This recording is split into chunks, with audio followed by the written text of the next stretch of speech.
Algumas pessoas se sentiram ofendidas com a fala do Renan Santos, que está em terceiro lugar nas pesquisas presidenciais, chamando Chapada Gaúcha de atrasada, se referindo ao contexto político, em que 2 vereadoras seriam caçadas na segunda-feira passada por causa de perseguição política e só não foram por causa da pressão popular que obrigou o presidente da Câmara a arquivar o processo. Vamos aos fatos. Primeiro, que ele não chamou a população, a cidade de atrasada. Ele relacionou a uma questão política de perseguição vergonhosa que sim fez Chapada Gaúcha ser conhecida nacionalmente por um triste fato. E ao contrário do que muita gente diz, ele conhece sim a nossa história. Há 8 meses atrás, em um programa, nós estávamos falando sobre o nosso município. Chapada Gaúcha é uma cidade lá ali no norte que teve colonização de agricultores gaúchos. A agricultura organizada que torna o município mais rico Com e certeza. ajuda... Aí a prefeitura...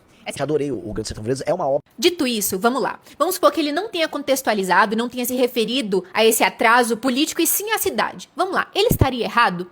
Uma cidade que está há mais de 16 anos sem concurso público, deixando centenas de cargos, inclusive cargos de controle, fiscalização, na mão de prefeitos que vão decidir com base na afinidade política e ainda vão usar essas pessoas, obrigá-las a fazer campanha mesmo contra a vontade dela. Não estaria atrasada? Vai dizer que uma cidade que não tem tratamento de esgoto não estaria atrasada, deixando a população à mercê de fossas que ficam entupindo e fica um caos na época da chuva de entupimento? Você pode me dizer que uma cidade que tem mais de 330 habitantes que não tem banheiro em casa não estaria atrasada? Ou você vai me dizer que uma cidade que está entre os 30% piores municípios do estado de Minas Gerais, com base no IDH, que é o Índice de Desenvolvimento Humano, ocupando o número 623 de mais de 850 municípios, não estaria atrasado? Um município que tem obras milionárias, dinheiro público que foi torrado simplesmente como a creche para a infância, que tem milhões de dinheiro público enterrado e hoje virou ponto de droga, não estaria atrasado? Um município que tem mais de 6 milhões gasto numa suposta rede de esgoto, que sabe lá pra onde foi esse dinheiro, porque esgoto não temos,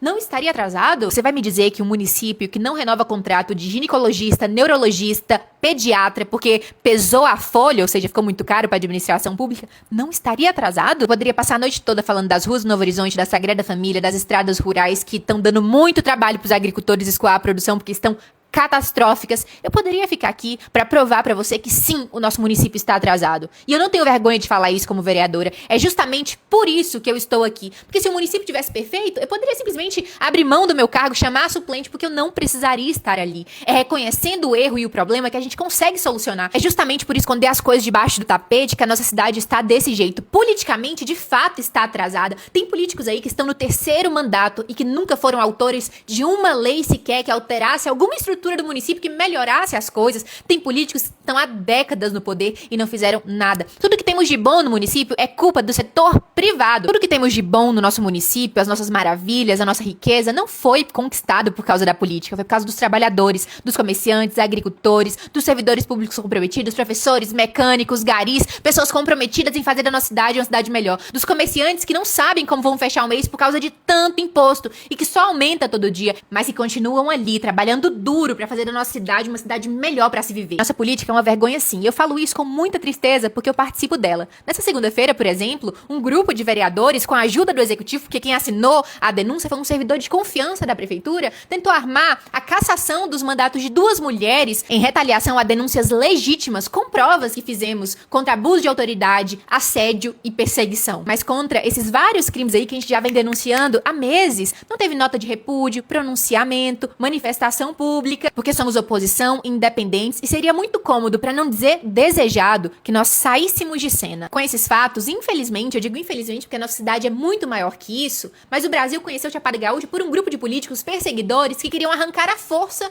2 mulheres eleitas. Por que a prefeitura, o prefeito, que é a autoridade máxima do município, não repreendeu publicamente esse servidor do legislativo que estava nos perseguindo e ameaçando? Por que não repreendeu o presidente da Câmara, que foi omisso e não foi investigar esse perseguidor? Por que permitiu que esse servidor, condenado por importunação sexual, prestasse serviço atualmente para a prefeitura, apitando jogos, inclusive jogos femininos? Mesmo sabendo da nossa lei que proíbe a administração pública de contratar pessoas condenadas por violência contra a mulher. Por que o prefeito não questionou questionou o Adhemar Aparecido, que ocupa um cargo público de confiança do prefeito, por assinar a denúncia feita pelo próprio assediador? Porque na denúncia, como vocês podem ver, o Ezequiel Faustino, aquele que foi condenado por importunação sexual, se refere a si próprio como o denunciante. No entanto, quem assina é o servidor da prefeitura. Por que ninguém questionou isso? Viu que a população achou ruim, viu que a população percebeu a palhaçada que estava acontecendo e agora mudou a narrativa. Está se fazendo de vítima para ver se a população o perdoa e tem dó. Vale a pena lembrar que eu e a Rayane sempre fomos contra qualquer tipo de desrespeito, xingamento, ameaça. Inclusive, no dia da sessão, eu pedi para as pessoas serem educadas, porque nós não somos da mesma forma que esses perseguidores. Que fique claro que nós repudiamos qualquer tipo de ameaça, de ofensa pessoal, de xingamento e por aí vai. Mas, infelizmente, esse caso ultrapassou as barreiras até do nosso estado de Minas Gerais. Muitas pessoas ficaram sabendo por rádios, por programas, por páginas. Pessoas que nós sequer conhecemos começaram a ter posturas que nós não concordamos e nós esperamos que sejam responsabilizadas pelas suas ações. Mas agora, a pressão popular, a participação pública, com a educação, nós vamos sempre defender. E foi por causa dela que esses perseguidores recuaram e na segunda-feira arquivaram o pedido de nossa cassação. E digo mais, a pressão popular tem tanto valor que no dia que os vereadores decidiram armar uma cilada pra mim e pra Rayane, caçando os nossos mandatos, foi o dia que o presidente da Câmara decidiu, por livre e espontânea pressão, instaurar o procedimento administrativo disciplinar contra o servidor que nos ameaçou. Olha só, no dia que eles iriam começar o processo de cassação dos nossos mandatos, foi o dia que ele decidiu espontaneamente investigar o servidor que nós denunciamos. Ou seja, por causa de Deus e do povo, nós interrompemos uma injustiça e fizemos ser investigado aquele que sim, de fato, cometeu o crime. Seja muito crítico com todos na política, mas principalmente com aquelas velhas raposas que estão há mais de 10 anos no poder, sabe, que nunca fizeram nada pelo município?